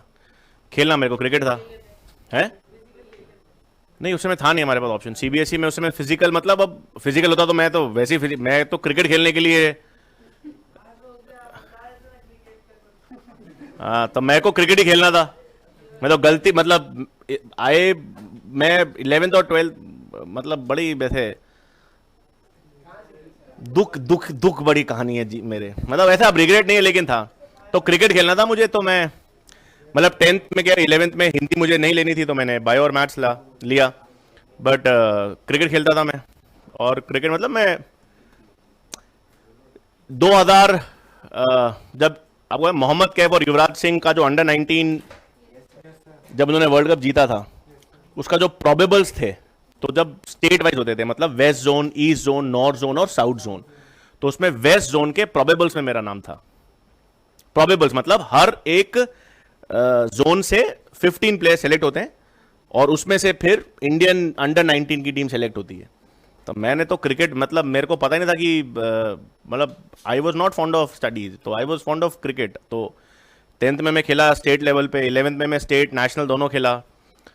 तो इस तरह से 12th में मतलब मेरा वेस्ट जोन में सिलेक्शन हो गया था, मतलब वेस्ट जोन प्रोबेबल्स में, और उसमें से कोई 5 प्लेयर सेलेक्ट होते, हर चारों जोन से 5-5 प्लेयर सेलेक्ट होते हैं, 20 की बनती है, और उसमें से फाइनल फिर 15 होते हैं और फिर रिप्रेजेंट करते हैं 11, वो इस तरह से। तो उस वेस्ट जोन में मतलब जब हमने परफॉर्म भी किया था, तो मैं अच्छा मेरा परफॉर्मेंस था उसमें। तो वेस्ट जोन में हमको उस समय चंदू बोर्डे, अब तो नहीं, चंदू बोर्डे इंडियन बीसीसीआई के सिलेक्टेड थे। तो उस समय जब हम वेस्ट खेले थे वहां पर था ये सवाई माधोपुर में जब चल रहा था, तो उसने मुझे बोला था कि don't worry, you will someday play with the Indian cricket team. Chandu Borde ने मुझे बोला था उस समय, क्योंकि उस समय मैंने कुछ 71 या 72 रन मारे थे और 3 विकेट लिए थे, और ऑलराउंडर्स का इशू था इंडिया को, उस समय ऑलराउंडर्स का सर्च हो रहा था। तो हम आ गए, उस समय सेल फोन नहीं होते थे, दिस इज 2001 2002 की बात है, सेल फोन नहीं होते थे, तो कोई भी आपको लेटर आता था तो वो चिट्ठी आती थी। तो उन्होंने कहा कॉल लेटर आता है आपके पास। 2001-2002 में राजस्थान में पोस्टल डिलेज थे, हड़ताल नहीं थी, डिलेज थे। मतलब पोस्ट आ रहा है लेकिन वो डीओ के ऑफिस पड़ा रहता है, और हफ्ते भर बाद या 10 दिन बाद या 15 दिन बाद, पोस्टल हड़ताल भी नहीं थी, क्योंकि हड़ताल होती तो हमको पता होता। पोस्टल डिलेज थे। अब ये बात है दिसंबर जान की, मतलब हम नवंबर में खेल के आए थे, और मार्च में आपको टीम सेलेक्ट होनी थी, और अप्रैल मई में वर्ल्ड कप था। तो नवंबर दिसंबर में हम स्कूल से आए, तो स्कूल वाले भी बहुत खुश थे कि ये तो इंडिया खेलेगा और ये है प्रोबेबल्स में जा रहा है। तो हम लोगों ने ऐसे बोर्ड को चिट्ठी भी लिख दी, सीबीएसई अजमेर, कि भाई मैं प्रोबेबल्स में जाऊंगा और मार्च में मैं बोर्ड एग्जाम्स नहीं दे पाऊंगा क्योंकि मैं तो खेलने जा रहा हूं, तो आप मेरा एग्जाम अलग से मई में लेना। स्कूल से गया लेटर, हो मैंने नहीं लिखा, स्कूल ने लेटर लिखा कि he will not be able to answer, CBSE से भेज दिया, सीबीएसई का रिप्लाई भी आ गया, ओके जब आपका कॉल लेटर आए तो आप हमको कॉल लेटर भेज देना, आपका एग्जाम हम अलग से मई में कर लेंगे। पूरे कॉलोनी में चौड़ा होकर घूमता था मैं दिसंबर जैन में, वहां पे स्पेशल ट्रीटमेंट मिल रहा मेरे को स्कूल में। और ये कहाँ आ गए आप, क्यों आ रहे प्रैक्टिस? मैं प्रैक्टिस कर रहा हूँ, ऐसे 50 लोग आ गए बॉलिंग करने मेरे को, यार सर आप करो प्रैक्टिस करो, इंडिया घर पे मम्मी पापा फोन पे बात कर रहे हैं, हाँ जा रहा है इंडिया खेलेगा, ये इंडिया ही खेलेगा। ये प्रोबेबल्स की बात हो रही थी सब, घर में आए जब मैं भी चौड़ा हो गया उस समय। हाँ मैं भी, एक दिन में नहीं, ऐसा ये चला महीना भर। दिसंबर में आई वाज लाइक किंग, मैंने कहा मतलब जबरदस्त, जीवन में कुछ चाहिए ही नहीं, और इधर जा रहा हूं उधर जा रहा हूं, वो फोटो खिंचा रहा है, वो कर रहा है, और कब खेल रहा है, कब जा रहा है, मैंने कहा ये और ये वो। अब दिसंबर, अरे यार उस समय डिजिटल कैमरा नहीं, कुछ तो था यार, ऐसा था, मतलब बढ़िया माहौल था मेरा महीना भर। फिर क्या हुआ दिसंबर, अब ये एक्सपेक्टेड था कि दिसंबर जैन में आ जाएगा कॉल लेटर, क्योंकि फरवरी में तो कैंप था। तो दिसंबर निकल गया पूरा, अब 2 जनवरी 3 जनवरी 4 जनवरी, मैंने कहा था जनवरी मतलब अब 3-4 जनवरी हो रही है, फरवरी में मतलब कैंप है। तो हमको लगा क्या आ जाएगा, वो आ जाएगा। करीब 10 या 15 जनवरी के आसपास मेरे पिताजी मुझे बुलाते हैं, जरा भाई न्यूज़पेपर में एक कटिंग, मतलब न्यूज़पेपर कटिंग आती थी, संभावित खिलाड़ियों की सूची जारी की है सारे जोन्स के संभावित में, और उसमें मेरा नाम ही नहीं। मतलब संभावित सूची का मतलब है कैंप हो गया, कैंप 7 दिन का कैंप था, उसके बाद उन्होंने ऐसे 20 लोगों को सिलेक्ट किया। मैंने कहा तो कैंप लग गया, और ये तो न्यूज़पेपर में आया नई दिल्ली में कैंप लगा, और 20 दिनों का संभावित सूची में नाम है। तो ये तो बड़ा वो नहीं है, हम तो इधर उधर घूमे, फिर डीओ के ऑफिस गए, तो डीओ के ऑफिस में पता चला दिसंबर में मेरा कॉल लेटर आ रखा, लेकिन पोस्टल डिलेज के कारण वो डीओ के ऑफिस में, और कोई है वहां पे, आपको पड़ी नहीं, वहां पे तो दुनिया के हर कोने से, भारत के हर कोने से बच्चे स्टूडेंट्स आ रहे हैं, प्लेयर्स नहीं आए, आपने रिपोर्ट नहीं किया। अरे वापस मतलब वो दैट वाज, मतलब वो था, मैंने कहा मतलब करना क्या। तो that was the time when my dad said something which was like, वो मेरे को बहुत इंपैक्ट करेगा। मतलब उस समय और कुछ होता ना तो शायद पता नहीं लाइफ कैसा टर्न लेती, बट उस समय यह था कि मेरे को कुछ नहीं आता था। आप समझ रहे हो, मैं अक्टूबर से तो बाहर खेल रहा हूं, 12th सीबीएसई बोर्ड, अक्टूबर ना, किताब तो खोली नहीं, मतलब मैंने, ठीक है जुलाई अगस्त में खोली होगी, अक्टूबर नवंबर दिसंबर जैन मैंने किताब ही नहीं खोली। मैं रहता भी नहीं था जोधपुर में, कभी यहाँ टूर्नामेंट है कभी वहाँ टूर्नामेंट है, क्योंकि हमको ये था कि क्या है अब तो खेलना ही है। तो मेरे पिताजी मेरे को आके बोलते हैं, और मतलब समझ कि अब एक काम कर, क्रिकेट तो तू खेल नहीं पाएगा, अब वापस आपको स्टैट्स चालू करना पड़ता है। मतलब फिर आपको वापस डिस्ट्रिक्ट लेवल है, फिर डिस्ट्रिक्ट के बाद स्टेट है, स्टेट के बाद नेशनल है, नेशनल के बाद जोन है, जोन, मतलब वो बड़ा 2 साल का प्रोसीजर है पूरा। और वहां पर आने के बाद आपको जब आप कॉल, फिर आप वापस, फिर वो, क्योंकि फिर आपकी जूनियर्स आ जाते हैं, और फिर मतलब बहुत सारे एस्पेक्ट्स होते हैं कि एक पर्टिकुलर एज पर, और उस समय आईपीएल होते नहीं थे, तो बाद में चालू है। नहीं तो अपन आपके पास यार, आपके पास एक ट्रैक है कि भाई यहाँ नहीं है, तो आपके पास एक पैरेलल टीम है जो आपको ले लेगी और काम चल जाएगा उस समय। और राजस्थान की रणजी ट्रॉफी की टीम बहुत खराब, कभी नहीं, अभी तो फिर भी ठीक है, क्योंकि राजस्थान के प्लेयर, सारे प्लेयर्स दूसरे स्टेट में आके खेलते थे, तो मतलब बहुत लिमिटेड ऑप्शन थे उस समय क्रिकेट के, कि आपके पास कोई ऑप्शन था ही नहीं। तो मेरे पिताजी आके मुझे बोलते हैं तो एक काम कर, अब एग्जाम तो तेरे को मार्च में देना है, तो एक काम, नहीं कहां से मैं, अब कौन सा कॉल लेटर मेरे पास, अब मेरे पास कोई कॉल लेटर नहीं सर, आपको सीबीएसई कौन, आप चुपचाप मार्च में एग्जाम दो, कौन सा कॉल लेटर, कौन सी सूची, कुछ नहीं, एग्जाम दो। तो मेरे पिताजी मुझे आके बोलते हैं तो एक काम कर, पेपर दे और फेल हो जा। तो मैंने कहा ऐसे क्यों बोल रहे हो, कि तो पास तो ही नहीं सकता। लॉजिक बिल्कुल मतलब परफेक्ट एग्जांपल है ना, ऐसा तो नहीं मेरा बच्चा बेटा तो तू बॉय करेगा, तू एग्जाम, ये नहीं कि एग्जाम छोड़ दे पढ़ाई, तू एग्जाम दे और फेल हो जा, वी ऑल आर प्रिपेयर्ड।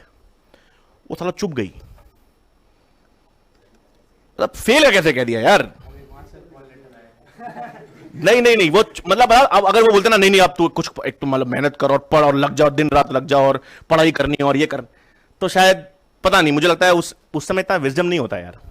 अभी मतलब व्हेन यू आर 16 17 जब मैं कर रहा हूं, आप लोगों के पास नॉलेज भले ही है लेकिन इतना विजडम नहीं आया है कि क्या सही है क्या गलत है, क्या इंपैक्ट पढ़ना चाहिए क्या इंपैक्ट नहीं पढ़ना चाहिए। उस समय मेरे को ये बोल देते ना कि तू पढ़ और कुछ नहीं है तेरे पास, तो मैं नहीं पढ़ता और मैं कुछ भी नहीं करता। उन्होंने बोला फेल हो जाओ, fail is like a big thing यार, मतलब बोर्ड एग्जाम में मतलब फेल हो जा। तो ऐसे जब मुझे लगा, जब मैं आपको इसलिए कह रहा हूं मैं, और ये मैं आपको ऐसे मतलब ऐसा नहीं है कि कोई हवा में बात है, मैं पर्सनल एक्सपीरियंसेस बता रहा हूं, क्योंकि जीवन में बहुत सारे उतार चढ़ाव आएंगे जीवन में और ये जरूरी है। उस समय जिसमें आप दुख रहे हो या उस समय आपको लग रहा है दुनिया खत्म हो रही है, उस समय लग रहा है कि यार मेरे साथ ही सब खराब होता है, अब आप रियलाइज करते हो कि यार उस पर हंस भी सकते हो आप समझ रहे हो। इसलिए मैंने कहा था कैरेक्टर ड्रिवन चीजें रहती हैं, कुछ मतलब कोई एकेडमिक कोई मैटर कुछ नहीं करता। मैंने 12वीं का एग्जाम दिया, मैं आपको बता रहा हूं अब एग्जाम आने से, मैंने 12वीं का एग्जाम दिया, अब मेरे 84.2 समथिंग परसेंटेज बने 12th में। अब सुनो तो सही, हाँ भी हमासी आपको आएगी। मैं फिजिक्स का पेपर, फिजिक्स का 30 नंबर का प्रैक्टिकल होता था, 70 नंबर का थ्योरी का पेपर होता था। मैं 63 नंबर का अटेम्प्ट करके आया फिजिक्स, 70 नंबर का पेपर था फिजिक्स का, 63 नंबर का मैंने अटेम्प्ट किया, मतलब 7 नंबर का मैं छोड़ के आया, मेरे 65 नंबर आए फिजिक्स में।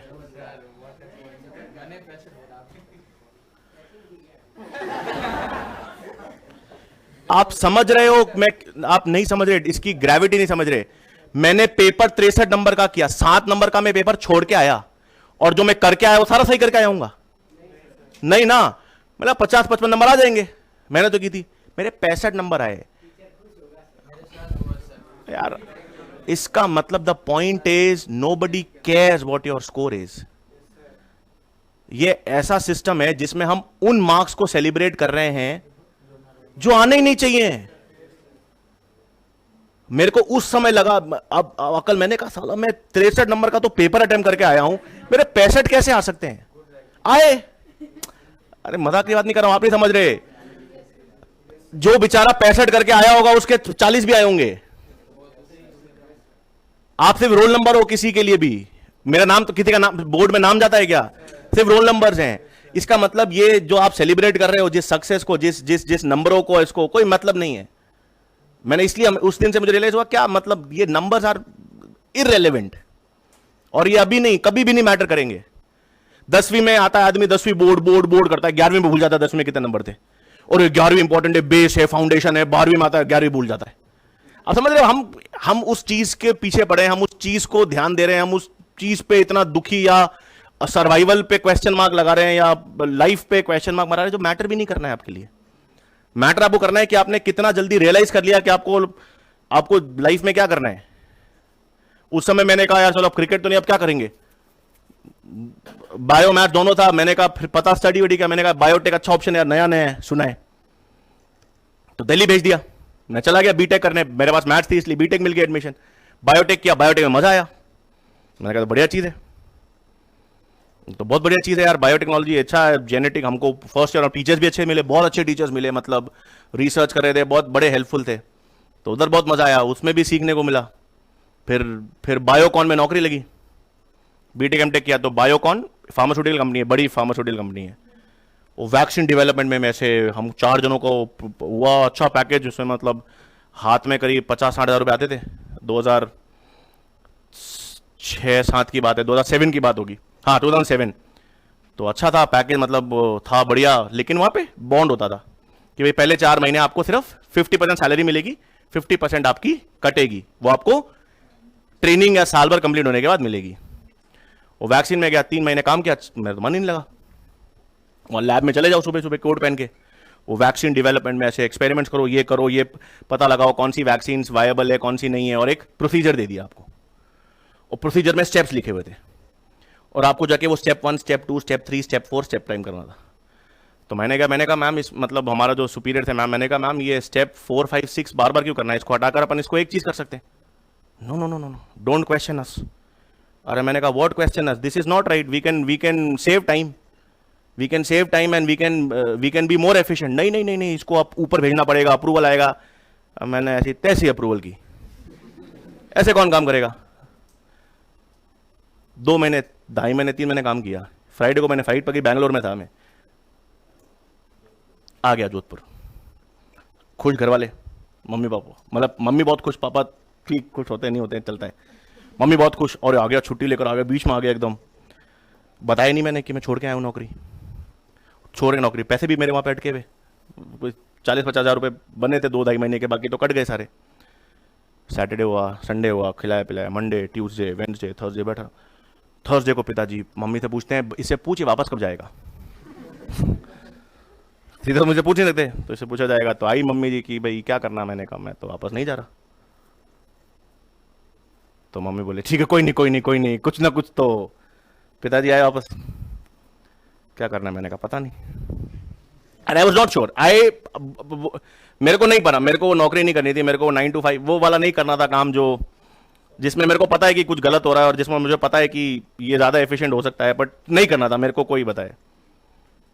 फिर क्या करेंगे, मैंने पता नहीं क्या करेंगे।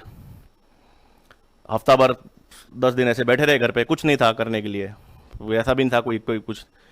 फिर ऐसे था बायोटेक एंट्रेंस एग्जाम्स होते हैं, मतलब बायोटेक्नोलॉजी का एंट्रेंस एग्जाम अभी भी नहीं पता लोगों को होता है, और अभी तक भी लोगों को, स्टूडेंट्स को नहीं पता कि IITs, AIIMS, JNU Nehru university, IISc, सारे टॉप इंडियन इंस्टीट्यूट जो हैं वो बायोटेक्नोलॉजी का एंट्रेंस एग्जाम कंडक्ट करवाते हैं ग्रेजुएशन के बाद। जनरली ये सारे एग्जाम्स PG के लिए होते हैं, पोस्ट ग्रेजुएशन के लिए। और यहां पर बिल्कुल नो हाउ नहीं था, मतलब जोधपुर में। तो हमने कहा चलो इसकी कोचिंग पढ़ाते हैं। फिर पढ़ाने लगा तो बड़ा मजा आया। मैंने कहा ये तो बढ़िया चीज है यार, ये तो मेरे को आता है। मतलब I may not be good at a lot of things, मतलब मेरे में ऐसे बहुत सारी चीजें नहीं होंगी, लेकिन मेरे को पता था इसमें मेरे को अच्छा लग रहा है। तो आप समझ रहे हो, मतलब मैं एक सिंपल से एग्जांपल बताता हूं कि 10वीं 11वीं में आप 12वीं में होते हो तो आपको एक चीज था, मुझे लगता था कि यार क्रिकेट के अलावा कोई दुनिया ही नहीं है। देयर वाज दिस टाइम जब मुझे लगता था कि यार क्रिकेट के अलावा कोई दुनिया भी है क्या, मतलब मैं क्या करूंगा क्या नहीं करूंगा। और अब मैं हंसी आती है उस चीज पे, और अब मुझे लगता है कि जो मैं कर रहा हूं उसमें मैं बेस्ट हूं। मतलब जो अभी मैं कर रहा हूं वो मैं कभी नहीं करना चाहता था। जो मैं अभी कर रहा हूं मैं कभी नहीं करना चाहता था, लेकिन अब मुझे लगता है जो मैं कर रहा हूं उसके अलावा मैं कुछ नहीं कर पाता। डीप है थोड़ा सा, लिखा नहीं है, इसका मतलब है जब भी कुछ भी करो, कुछ भी एफर्ट डाल रहे हो, कैरेक्टर को स्ट्रांग रखो, ठीक है ना। रिजल्ट मैटर नहीं करता कभी भी, मैं बताऊं रिजल्ट सिर्फ एक बाय प्रोडक्ट है। निकल जाओगे या नहीं, एंट्रेंस क्लियर कर लोगे नहीं कर लोगे, मैंने इसलिए कहा था नहीं करोगे ज्यादा सुखी रहे हुए। हाँ, क्योंकि बहुत लोग इनहेरेंटली पता ही नहीं होता कि उनको MBBS करनी है, वो तो भेड़ चाल है कि एंट्रेंस क्लियर करना है, एंट्रेंस क्लियर करना है, एंट्रेंस क्लियर करना है। आगे कभी कभी इतना रियलाइज ही नहीं किया, इतना विजडम ही नहीं आया कि यार सही में करना है, सही में मुझे 5.5 साल MBBS करनी है, फिर मुझे PG करनी है, फिर मुझे जिसको करनी अच्छी बात है, पर बहुत लोग 50-60% ऑडियंस ये रियलाइज ही नहीं कर पाती कि आगे 5 साल बाद देख ही नहीं पाती, वो 5 दिन आगे नहीं देख पाती है। But the important point is कि आप जब कंफर्टेबल हो गए और कैरेक्टर के रिस्पेक्ट से बहुत स्ट्रांग हुए, भाई आप इंडिपेंडेंट हो, आप ऑनेस्ट हो, आप डेडिकेटेड हो, डिसिप्लिन, ये सब कैरेक्टर ही तो है। ये आपका स्ट्रांग है तो बढ़िया ही करोगे। मेरे को सुबह 6 बजे उठना है, आप उठ रहे हो, डिसिप्लिन है ये हमेशा काम आएगा जीवन में। आपने कहा यार कल मैं 6 बजे उठूंगा, 7:30 उठे, तो जब आप अपनी बात ही नहीं मान पा रहे, आपने ही डिसाइड किया कि मुझे 6 बजे उठना है लेकिन आप 7:30 उठ रहे हो, इसका मतलब आपका कैरेक्टर में भी फ्लॉ है, उसको सुधारना पड़ेगा। इंटेग्रिटी होती है, बहुत इंपॉर्टेंट चीज है। 10 साल बाद, 15 साल बाद हर आदमी यही याद रखता है कि वो इंसान कैसा था, ये याद नहीं रखता उसका कितना पैसा था, उसकी क्या रेपुटेशन, वो सब सेकेंडरी है। मैंने कहा ना, पैसा, फेम, लाइफस्टाइल, ये सब बाय प्रोडक्ट्स हैं, ये अपने आप आ जाते हैं, लेकिन ये तब आते हैं जब कैरेक्टर आपका स्ट्रांग हो। मैंने हमेशा बताया, ज्यादातर सारे सक्सेस स्टोरीज जो हैं वो सब फेलियर्स थे, सारे 80% फेलियर्स हैं, 80%, 90% स्कूल ड्रॉप आउट्स हैं। इसका मतलब क्या, मतलब वो किस्मत थी? अरे स्कूल ड्रॉप आउट थे लेकिन कैरेक्टर ड्रिवन था, इसलिए सारी सक्सेस स्टोरीज कैरेक्टर ड्रिवन होती हैं। आप कभी भी स्टडी, कभी पढ़ना, किसी भी सक्सेस स्टोरी है, वो एलन मस्क हो, वो स्टीव जॉब्स हो, सारे बड़े एंटरप्रेन्योर हो, सब फेलियर्स, आइंस्टीन, मतलब सब स्कूल ड्रॉप आउट, सब फेलियर्स, क्योंकि उनको पता था कि ये जिस सिस्टम में है ये सिस्टम सही नहीं है। सबने सिस्टम को क्वेश्चन किया, सबने बहुत सारी चीजों को क्वेश्चन किया। अगर एंट्रेंस, एमबीबीएस की एंट्रेंस सेलेक्ट होता है नहीं होता, आदमी सोसाइटी जज करती है, ये होशियार है निकल गया, ये नहीं निकला ठोट है, क्योंकि सोसाइटी को फर्क ही नहीं पड़ता, उनको सिर्फ जज करना है, तू ठोट, तू होशियार, ये रैंक क्या किस लिए, नकल कितनी हुई, पेपर कितने लीक हुए, उसकी तबीयत खराब, कितने सारे वेरिएबल्स हैं बीच में जिसका कोई बात ही नहीं करता।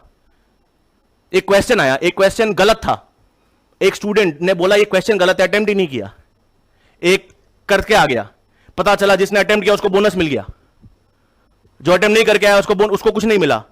तो who is at fault? The student? It is never, it is the fault lies with the system, but nobody can question the system.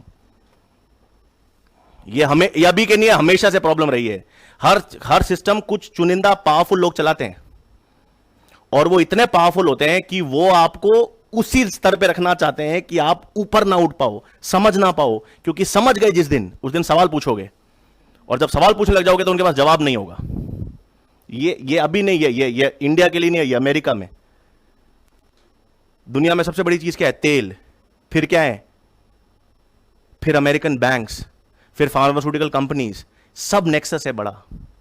हमको तो कुछ भी नहीं पता, अब जितना पढ़ोगे सब नेक्सस है। अमेरिकन बैंक डिसाइड करते हैं मार्केट कब बढ़ेगा कब घटेगा, सब डिसाइड। हमको लगता है सर बेचारे मेहनत आदमी, बेचारा मजदूर आदमी है, काम करता है, तो लगता है थोड़ा पैसा बचा यार, इसको थोड़ा मार्केट में इन्वेस्ट करता हूं। वो मार्केट कौन गवर्न कर रहा है? Powerful people. ये अपना एंट्रेंस एग्जाम क्या, एक नेक्सस ही था एक बड़ा। आओ भीड़ लाओ, 2 लाख 5 लाख 10 लाख पढ़ो, ये तुम्हारा जीवन। वहां पे मोटिवेशन, बड़े बड़े कोचिंग में हजार जनों के बीच में बोलते हैं, अरे तुमने पढ़ा तो तुम्हारा जीवन है, नहीं पढ़ा तो तुम कुछ नहीं कर पा रहे। क्या क्यों नहीं कर पाएंगे यार? आप क्या फीड कर रहे हो सिस्टम? आप देखो ना, फीड भी तो ये कर रहे हो एंट्रेंस, और ये क्लियर करना है, ये जीवन मृत्यु का प्रश्न है, ये तुमको 18 घंटे पढ़ना है। क्या फीड कर रहे हो यार? क्या मतलब रोबोट्स क्या बना रहे हो तुम लोग? मशीनें पैदा कर रहे हैं हम, और यही हो रहा है। फिर वो लगता है हाँ हमारे यही है जीवन में, यही जीवन में, ये नहीं किया तो पता नहीं क्या सोसाइटी। और सोसाइटी, अरे सोसाइटी को कुछ नहीं पड़ा, कोई किसी को कुछ नहीं पड़ा है, किसी को कुछ नहीं पड़ा है आपसे। आपको लगता है मैं बहुत इंपॉर्टेंट हूं, मैं पढ़ रहा हूं तो मेरे को लोग मेरे बारे में समझ रहे हैं, मैं नहीं पढ़ रहा हूं। इसलिए कहता हूं कभी भी एम्बैरेस मत होना, कोई फर्क नहीं पड़ता सर। वो कभी बहुत बार स्टूडेंट्स कहते हैं, मेरे को शर्माते हैं कि सर 2017 में की थी सर, 5 साल हो गए सर, घबराते हैं बोलने से। क्या हो गया यार? कोई मैटर करता है क्या? 5 साल 6 साल 8?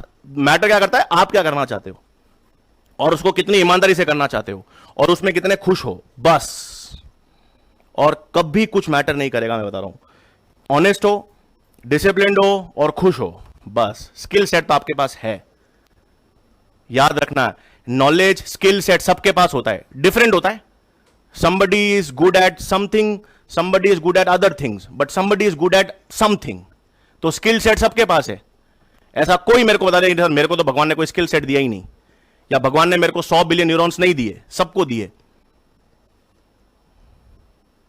ये सारे इन्फ्लुएंसर्स, यूट्यूबर, अब दुनिया कहां से कहां जा रही है यार? हम भी हटके हुए आज तक 15 साल भी ये रो रहे थे एंट्रेंस क्लियर करो, 15 साल बाद ये रो रहे हैं एंट्रेंस क्लियर करो, और कोई पूछता ही नहीं है कि सीख रहे हो कि नहीं सीख रहे हो। मेरे को पहले अभी भी याद है यार, 3-4 साल पहले जब मेरे को कोई पेरेंट आया था, बोले कि सर आप बच्चे को ऐसा पढ़ाओ कि इसके नंबर आ जाएं। मैंने कहा मैं कैसे पढ़ाऊं कि इसके नंबर आ जाएं? मैं पढ़ाता हूं कि वो सीख सके, वो आसान बना सके चीजों को, उसको ये लगे कि यार बहुत आसान है चीज, उसको ये समझ आ जाए कि नहीं आसान ही होगी, और क्योंकि होती है। नंबर कैसे? नंबर तो बाय प्रोडक्ट है यार।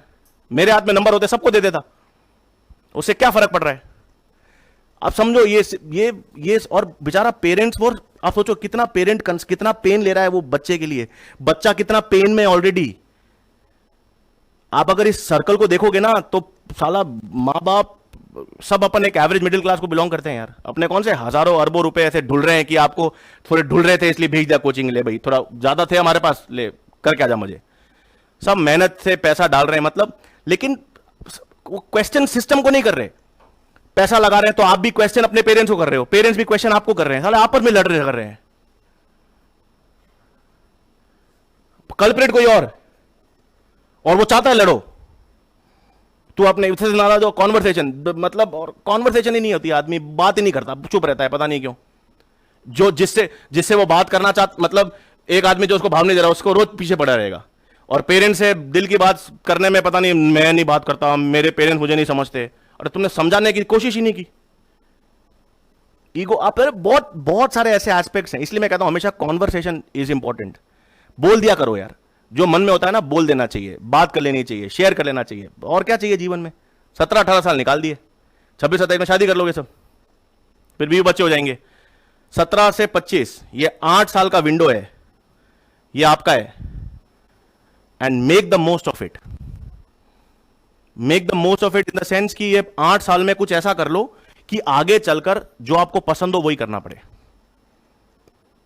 क्योंकि इन 8 सालों में ऐसा कुछ नहीं किया तो हमेशा वो करना पड़ेगा जो लोग चाहते हैं। जो बाहर साफ करता है ना सड़क या गाड़ी, वो नहीं चाहता कि वो गाड़ी साफ करे, उसको करना पड़ता है।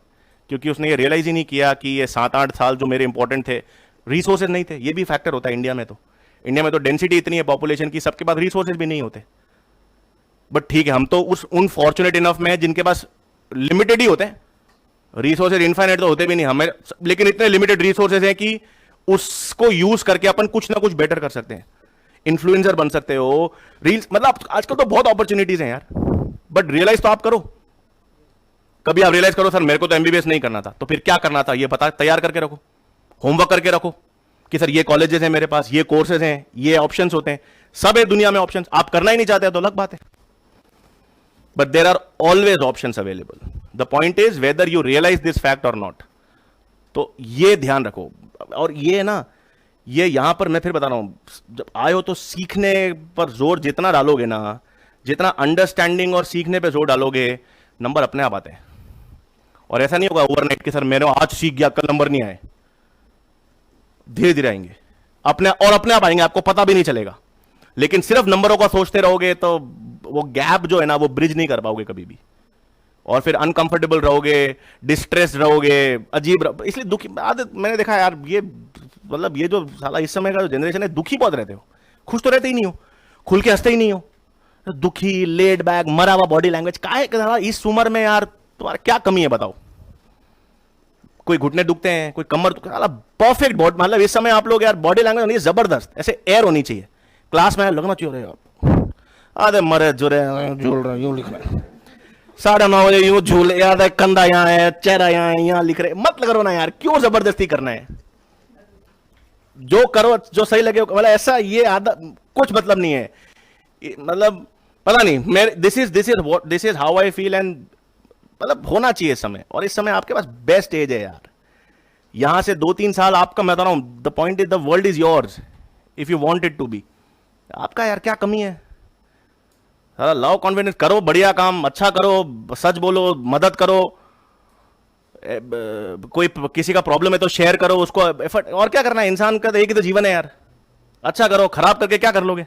नींद नहीं आएगी रात में, किसी को झूठ बोलोगे तो रात में नींद नहीं आएगी। आपको लग रहा है कि मेरे को फायदा हो गया, कुछ फायदा नहीं हुआ, कुछ फायदा नहीं हुआ उसको झूठ बोल के। इवेंचुअली वो आपको रात में नींद नहीं आएगी, प्रॉब्लम होगी, डिस्ट्रेस में रहो। खुश सच बोलोगे, सही करोगे, खुश रहोगे, देख लेना कोई प्रॉब्लम ही नहीं आएगी कभी जीवन में। और आसान है, मैं बता रहा हूं, मैं पढ़ा रहा हूं और आपको बोर्ड पे ध्यान नहीं देना है और दूसरे से गप्पे मारना है। इट इज टफ, क्योंकि आपको देखना है कि मैं कब मुंह उधर करूंगा। अरे it is tough to cheat, it is easy to not cheat. भाई चीटिंग करने के लिए कितना एफर्ट डालना पड़ता है, पर्चे बनाने पड़ते हैं, पूरा प्लान करना पड़ता है, कौन कब। आप समझो the amount of planning which goes in a cheating. Tough है, नहीं करना आसान है, लेकिन हमको तो वो लगता, और फिर हमको लगता है चीटिंग मतलब आप समझ रहे हो, इडियट्स हैं, चीटिंग आसान। अरे cheating is the toughest job. To lie is very tough, क्योंकि you have to fight your conscience. आपको लग रहा है झूठ बोल रहा हूं, लेकिन ऐसा लगेगा हमेशा, वो भारीपन रहता है, नहीं तो नहीं रहता है। अब हो गया आज, कहां से कहां पहुंचा मैं। अरे तेरी, चलो हाँ स्लाइड रखो यार, नेक्स्ट में करेंगे अब।